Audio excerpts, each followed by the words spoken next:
All right, here once again with former Panthers tight end Greg Olsen. Greg, the hardest yard on gala. I mean, it's become a staple this time of year. People are always like, hey, when is that this year? I think it's the fourth one. Yep. What has it been like to see this event grow into what it's been for you?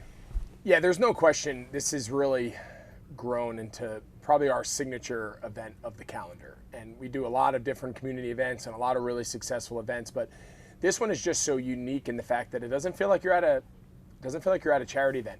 There's no one begging you for things. There's no big presentations. It's come eat at arguably the best restaurant in Charlotte, in my opinion, not arguably. It's one of our favorite places to come. They open the doors. We fill this with our biggest supporters, family, friends, former teammates, people from all over the Carolinas that truly appreciate our program, the Children's Hospital, the community, and to be able to just come here with your closest family and friends and have a great meal and have a great dinner and know that every dollar raised, every dollar paid that entire evening is going to go back to the hardest yard and go back to Levine Children's Hospital. It's a very unique event and one that we certainly don't take for granted. You talk about the dollars raised, over $300,000 last year. Going through what you and Kara went through with TJ and now being able to provide a better experience for people who unfortunately have to go through that with their children, what do you think would have jumped out to you if you were able to receive some of that, the benefit of that when you guys were going through it? Yeah, and I think that was really the entire motivation behind us starting the hardest yard 12 years ago.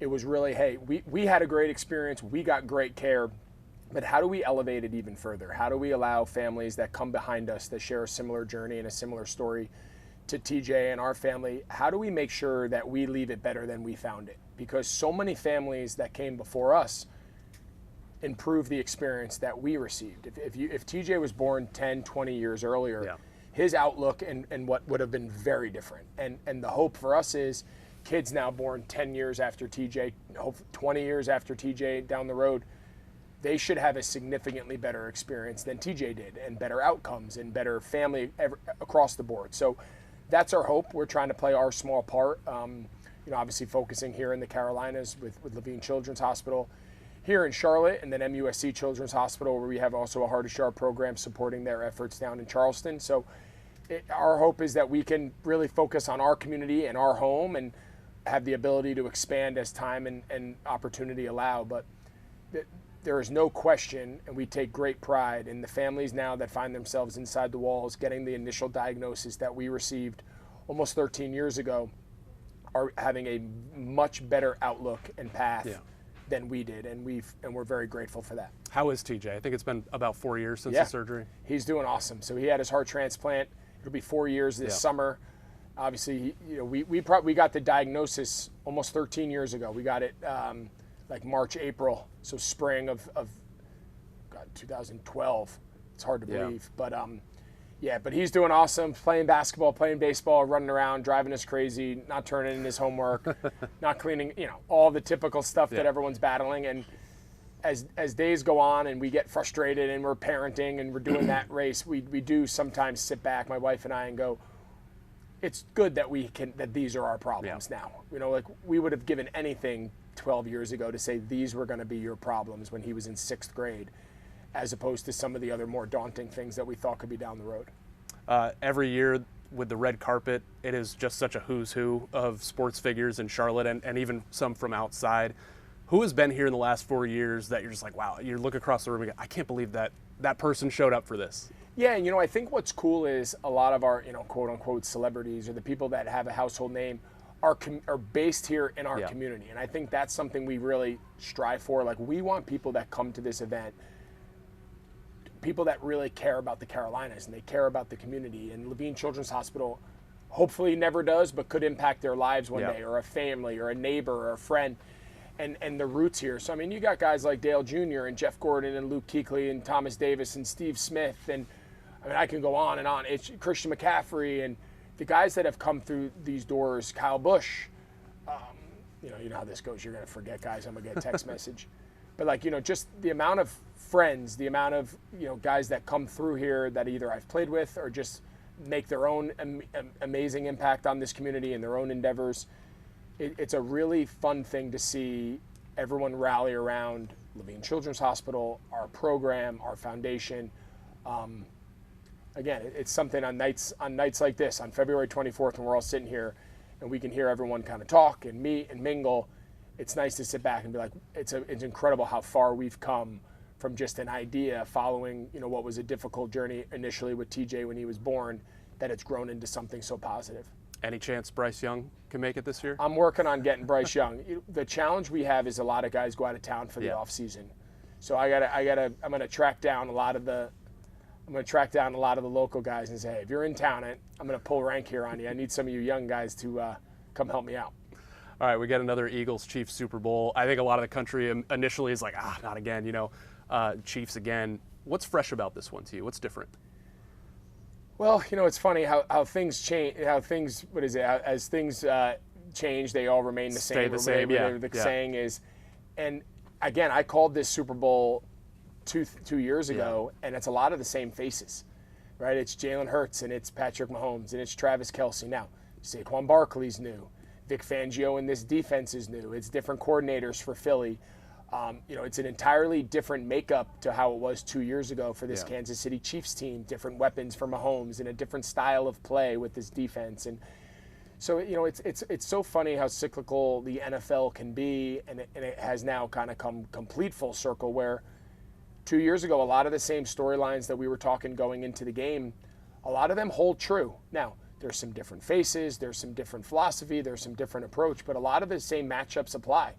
And I've said a bunch on air, I think Philly has the best roster in football. Yeah. When you just look player by player, it's hard to make a case that there's a more talented roster top to bottom on both sides of the ball than Philadelphia. And then, of course, the run that Kansas City's on is just remarkable. I mean, the worst season Patrick Mahomes has is losing the AFC Championship. It's hard to do what they're doing. It's a special group. You very rarely see this level of consistency. Can the Eagles be that team to knock the Chiefs off the mountain? Listen, you're gonna have to show me. You're gonna have to prove it to me that somebody can beat Mahomes and the Chiefs in a critical moment and make the play that they need to when everything's on the line. But there's no question. I mean, from a talent standpoint, the advantage Philadelphia has over so many of their matchups in the league. And again, you don't get to play best of 5 series. It's not baseball. You don't get have a bad night. We'll get them tomorrow. You only get one shot at it. So the best team always doesn't win. The best roster doesn't always win. But Philadelphia has so many ways that they can play. They have so many ways that they can beat you. They have so many. If one side of the ball is not playing well, the other side can pick them up. They can win a shootout. They can win a low scoring. They can run a run game, a pass game. They have a lot of different avenues to winning. And I think in the NFL, that's every team's goal.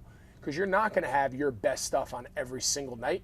And there is no tomorrow night. There is no, hey, we'll put on our next best starter on the mound tomorrow and we'll try to get game 2. You get one shot at it, and you better be able to reinvent yourself sometimes series to series, play by play, based on the ebbs and flows of any particular matchup. You're a must-follow on Twitter at all times, but especially during big games like that. Love seeing what you have to say. We love hearing you in the booth.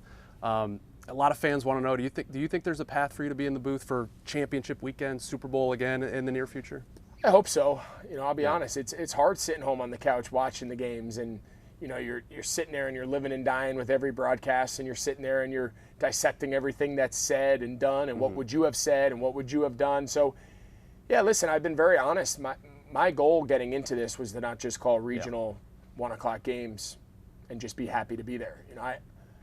I've called the highest games. We've called some of the biggest games in NFL history, some of the biggest audiences in NFL history, Super Bowls, championship games, playoff games, Thanksgiving. I mean, name it. I had the opportunity over the last couple of years to call any and all of that, and to not do it anymore is hard. It's not ideal, but listen, wherever it is, whatever network it's on, whatever opportunity is there, my goal is still to just continue to show that I'm as good, if not better, than anybody in this industry, and I just need a chair and an opportunity to present the game in a way that I find interesting and in a way that seems like people have connected with over the last couple of years, and I'm going to continue to work until that opportunity just completely is out the door. You did one Panthers game this year, home against the Cowboys. Obviously, that was a tough one for Bryce Young, 4 turnovers. In the midst of kind of his ascension into how he finished the season, what did you make of how he came back from his benching, handled all that, and then played?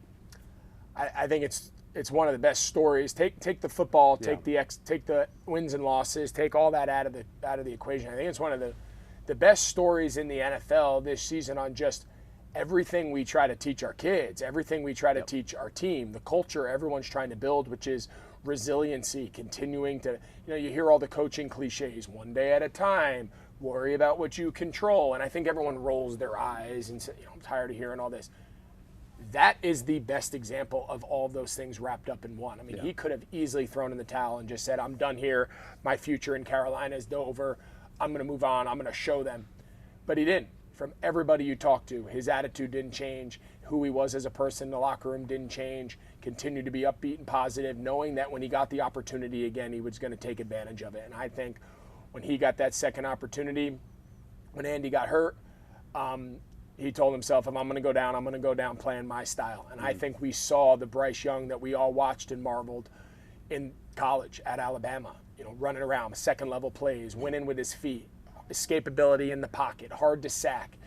And that was the magic that made him the first overall pick. And I think we saw flashes of it down the stretch that allowed everyone to go, okay, there it is. That's the guy we drafted. Let's continue to build around that and build on that.